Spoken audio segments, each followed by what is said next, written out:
one aspect that's always been with me and my father is that to spend time with him, you had to go to his business. So I remember when he used to be building ships in Folachot, and there was a barber there. And I remember the barber had those, I don't know if you remember those tweezers that you used to have. So I used to hate Saturdays because we would always go down to the shipyard to get my hair cut. And as I grew up more and more, to spend time with him would be either to travel with him, to spend the day traveling around in the car. My father would always be looking for ideas. And it was really only later in life that I really appreciated that. And it's when I started being more on my own and finding myself having to make decisions or think things out, and I automatically found myself referring to a lot of the conversations. So I remember there's one thing that my father always did, and it really has carried on to me, is my father never made a decision under pressure. And I remember him having to he was on the phone and persons were pressuring him to make a decision, and he would always say, look, I'm gonna get back to you. And he would put down the phone and he would write down his thoughts. And that's something that really has served me so well. You know, my father is an early riser, makes his own bed. He doesn't leave anything for tomorrow that he could do today. And he's just very tenacious in that regard. And he just never gives up, honestly. But he's a very caring person. You know, we all joke in St. Lucia about it. You know, if you ask my father to give you money, that's very, very difficult. But if you call him at midnight and say you need some medicine, first person that's going to be there. Anything to help uplift anyone and to give them an opportunity in life, my father is the first person there. So he's a great, great friend to have. And it's so great to see him with his own friends, because everybody appreciates my father's uniqueness. And you know, he's one of a kind. There aren't many people who are like him, and I'm very, very proud of him. And I think the other big thing with my father is that he relates to everyone. He's the humblest person you've ever met in your whole life. You know, for him, a car is to drive from A to B. He's not one of those persons that's a fancy dresser, not a person that really values going out to dinner. He just values relationships. He values people succeeding. He's just a great man. And as I said, he's very humble and a very giving person. So I remember very, very well, we were living in Miami at the time. And I remember finding out, first of all, that my wife was pregnant, which was about 8 weeks after we got married. The first thing is I wanted a daughter, not knowing the sex of the child, but I really wanted a daughter. And the Lord blessed me and gave me a beautiful, beautiful daughter. I remember hearing her heartbeat for the first time. My two kids are also extremely lucky in that all of their grandparents are still alive. You know, both my parents, 86 and 87, and they both still drive. They both can still walk around. They communicate really well. And then certainly Jane and Dunstan as well. I didn't have that. My grandmother on my father's side died in 1967 or 66. And my mother's mother lived longer, but she lived in Bristol. So we hardly got to see her. So I never grew up in that kind of atmosphere. My daughter is tenacious. Once she puts something in her head, she would just be determined to make this happen. So much so, I used to have to sit her and say, Rai, whatever way you ask that question, the answer is still going to be the same, right? But I just love the fact that I go to family outings and she takes up a position which is contrary to everybody else's position, and she defends it.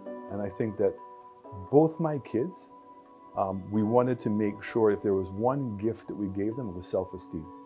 And I'm so proud that both of them are that way, meaning that they're not going to be moved by other people's opinions, and they're happy to walk a path by themselves if they have to. My daughter in her creative side, and she's just got a great eye. You know, she first did acting, now she's doing film, and now she seems like she wants a career in journalism. And my son, probably one of the most astonishing things that happened to me, and it just happened to me very recently. I was in Soufrière, and I was speaking to some vendors, and so the lady said, where's your son? I was a little bit taken back. I thought maybe she was just, saying that to be nice. I said, who do you mean? She goes, Braden. I go, wow. So I said, you know Braden? She goes, I love Braden. I said, what do you mean? She goes, every time he comes here, he comes and sits down and he's speaking to us all the time. And I have to tell you, the biggest smile on my face, because I remember when I was a kid, I was exactly the same way. Go and spend time with the gardener, go down to town and listen to the stories. I used to love sitting outside of Clark Theater and the Hercules and Samson movies in my day, which then became the Kung Fu movies. But just listening to other people's interpretation was actually, in my mind, better than the movie itself. And I just love to see how other people think about life, and I just really enjoyed that. And there was a great amount of trust that I've always had in people, and I'm just glad to see in both my kids that is there. And certainly kids who have been brought up like me in multiple places, and just to see the humbleness that they have, it's just a fantastic thing.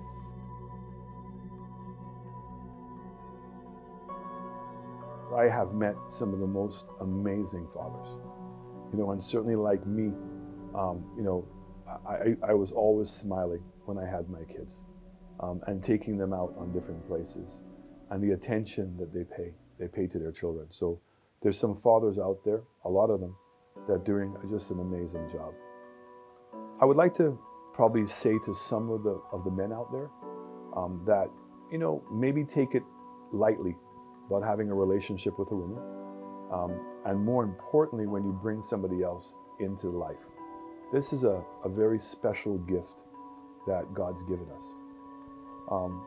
And I would like to think that more of them would maybe take a little bit more time to think about it, and that every life's precious. And kids, regardless of what your economic status in life is, love and time is the biggest gift. And I just want to say to those men, take this thing a lot more seriously. Men go through a lot. It's very tough times, particularly with COVID. Losing your job, having bills and having to bear the responsibility of what's going on in the family. And I know a lot of men who take that personal and still believe that they're supposed to be the strong one in a relationship. I've certainly learned that it's an equal share here. And that you can't put that pressure on yourself entirely. And I'm really hoping that we'll have more and more stories and to share about being a man. And I think that one day a year to say, recognize that you are a man, be proud, and that we have to keep learning. And I think sometimes we stop learning and we take on way too much responsibility because society says that you're supposed to be the man. And there needs to be a softer side. So I'm often criticized for showing my emotion, because men are not supposed to show their emotion. And I think that's wrong. I don't think people should contain their emotions. If something touches you, and I certainly am a sportsman, so I've cried when I've lost, I've cried when I've won, right? Because you invest something in it. And so even in terms of what I'm doing in my job, when I have the ability of affecting people's lives in a positive way, I find that touching. I find when people are taking advantage of that, and you see that people are responding to it, that creates an emotion in me. Why should be, just because I'm a man, I should not be able to do that? And I think that you constrain yourself in trying to suppress a lot of those feelings. And I think we, as men, need to use this day to reflect, to broaden our emotions, to get ourselves out of this box that society tends to put men into. It's great to go and play with your kids because they bring that nature out of you, helps you forget about everything else and understand what the most important things are.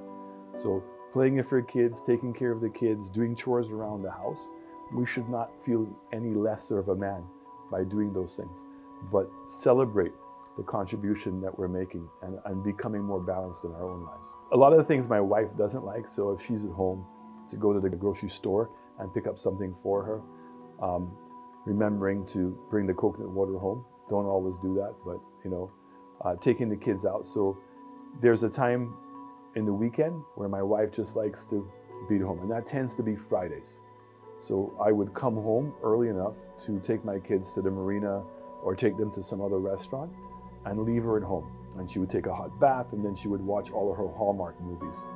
Now she has my daughter watching the Hallmark movies, and it's now more than once a week, but that's a different story. But I tried my best to play the role that I'm supposed to play, but I have to tell you, I have an incredible wife. And because of politics, she ends up taking on a much bigger responsibility in the household in terms of the paying of the bills and running the house itself while she's still working. But she's just been an amazing, and my two kids even more amazing, in supporting me in what I'm doing.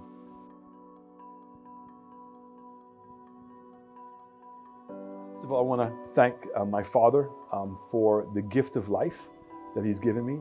I want to thank him for all the time and the life lessons that he's taught me. I want to thank him even up to today, the support that he's given to me, to my wife, and to my two kids, and let you know how much I love you and how much I respect everything that you've done. I certainly want to reach out to all the men in Micoud South. I remember when I was first becoming a rep and we had our Father's Day celebration together, and that's something I'd certainly like to make sure we can do again. But I want to thank all of you for the contribution that you're making to your own families and to the constituency, and to say to you, keep it up. And you know, as your rep, I'm going to continue doing everything I can to support you in achieving your own goals. And to all the men in St. Lucia, let's do the right thing. Let's learn to prioritize what we think is important in life, which is, first of all, you need to love yourself.